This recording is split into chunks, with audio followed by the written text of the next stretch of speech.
It gives me a great deal of pleasure to welcome you to another walking tour. To my left is John McNamara, the author of History and Asphalt and the leading Bronx historian, the man who taught me everything I know. That's not too much, but he knows a lot. And today we're going to take you on a walk of the old Continental Road. It's called the Pelham Road. Many years ago, Westchester Avenue was called Westchester Turnpike, and this was the terminus. The terminal point was right here, where you see that building. The buildings continued in a line right along here, and the Westchester Avenue ended right here. In order to continue on to Eastchester, Pelham Bay, or Boston, wherever you wanted to go, you had to connect to the old Boston Post Road. And the way you did that is to take this road over the bridge. There was a wooden bridge here over Westchester Creek, and make a left onto the old Pelham Road, which weaved in and out. That's the road we're going to take you on a walk of today. While we're standing at this particular point, though, I would be remiss if I didn't tell you a little bit about the history of this particular area. The Indians that lived here in the 15th and 16th century, 17th century, were called the Siwanoy. They were a branch of the Mohegans. They were in the Wappinger family, which were Algonquins. And they resided throughout this entire area on this side of the Bronx River, all the way up into Westchester County.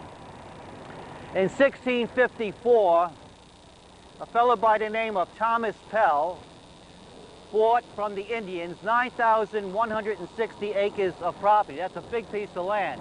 And it included this land right here. Went all the way up to Mamaroneck.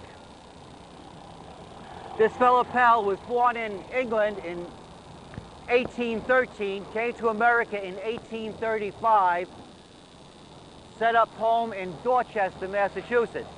Later on, he started traveling around a little, was involved with the Pequot Wars, etc.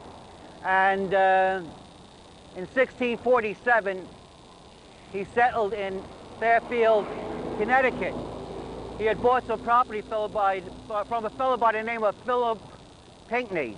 That's only interesting because later on he sold Pinckney property in his land that he had purchased from the Indians. So he bought this 9,160 acres from the Siwanoy chieftain Wampage and a couple of his associates, and various court battles ensued as to what he was really entitled to, but he ended up with pretty much the whole lot. Little by little, some was sold off for the establishment of the city of New Rochelle, etc., to the French Huguenots. But he had pretty much everything up to Mamaroneck, including the islands. City Island, Hard Island, David's Island, Glen Island, etc. And a community was established right here.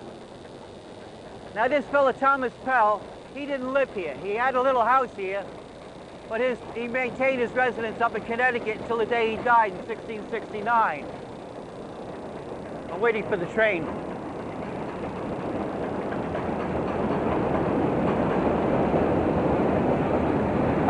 Competing with the train, I have to yell, and I'm going to be hoarse in no time at all. So a community was set. This is one of the earliest communities in the Bronx. Of course, you have Throgs Neck, which was established in 1642 by John Throgmorton, and you had the Hutchison, Ann Hutchison settled in 1643 up toward Co-op City, up toward that area. This was established in 1654. And the following year, this community that was established here, right around this here river, this Westchester Creek,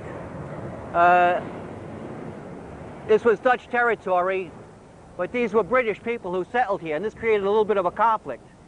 So the Dutch sent a mission up here to oust these people. Well, they gave them a warning, and these people here were not too very receptive to them. As a matter of fact, they tarred and feathered one of the emissaries, and that created a little problem. The following year they came and they threw them, the whole batch, in prison. And the wives had to go down to beg for relief and get these people out of jail. And of course they had to promise allegiance to the Dutch government. At that time this area was called Oostdorp, O-O-S-T-D-O-R-P, which is Dutch for East Town. O-O-S-T means East, Dorp means a village or a town. And there was a creek which creek is still there. You can't see it from here.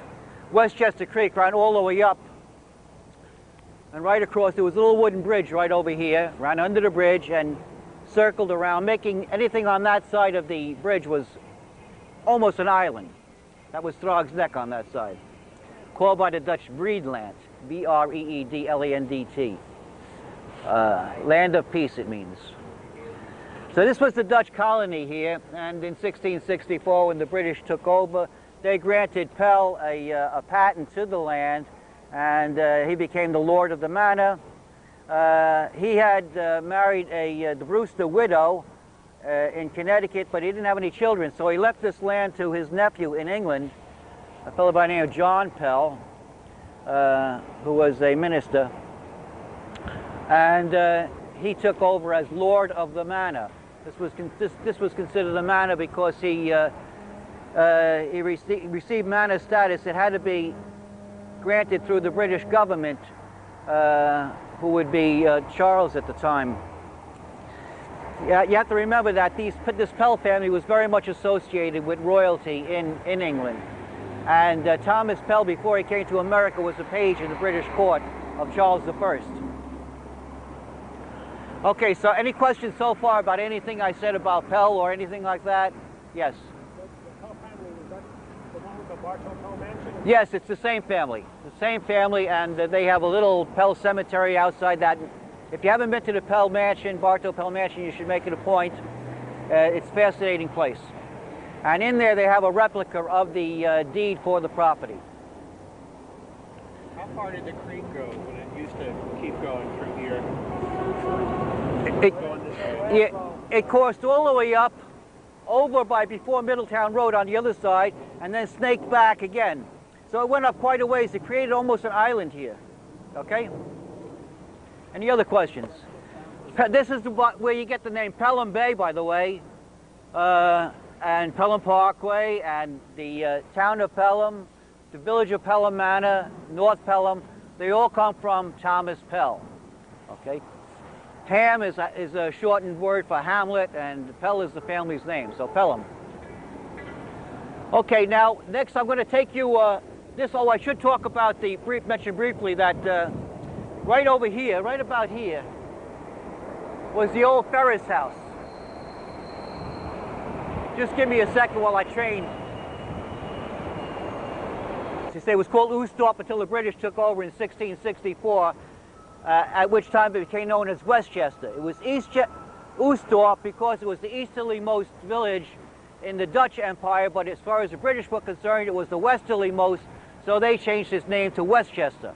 And this was a very important seaport because you had the ships were able to come right up to the end of Dock Street, which is right here. And these ships went around the world, to China, to India, wherever.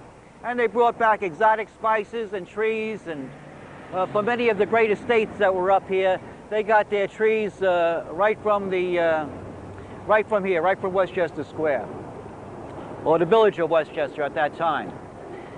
Ferris family was, they were very big into shipping around the world, and one of the sea captains, Mr. Ferris, died at sea, and rather than bury him at sea as they did the normal sailors, they put him in a barrel of rum. When they got back to Westchester, a year and a half later, he was in the same good condition. Okay, so this was a fascinating place. Any questions about old Westchester? Yeah, there is the Ferris family cemetery, which is on the other side of this building over here on Commerce Street. And that cemetery, it used to be called Pasture Hill Burying Ground. It's probably the oldest cemetery in New York, in the Bronx, definitely. And it goes back to this particular village I'm talking about, the 1650s. The land was set aside by the Ferris family for the free burial of people in the area who couldn't afford burial. And it's still there, the burial ground. So anybody who wants to see it, it's sort of off our track today. We have covered it in prior talks, but the cemetery is there. A lot of the people have been moved to other cemeteries, but there are still some people there. Anything else?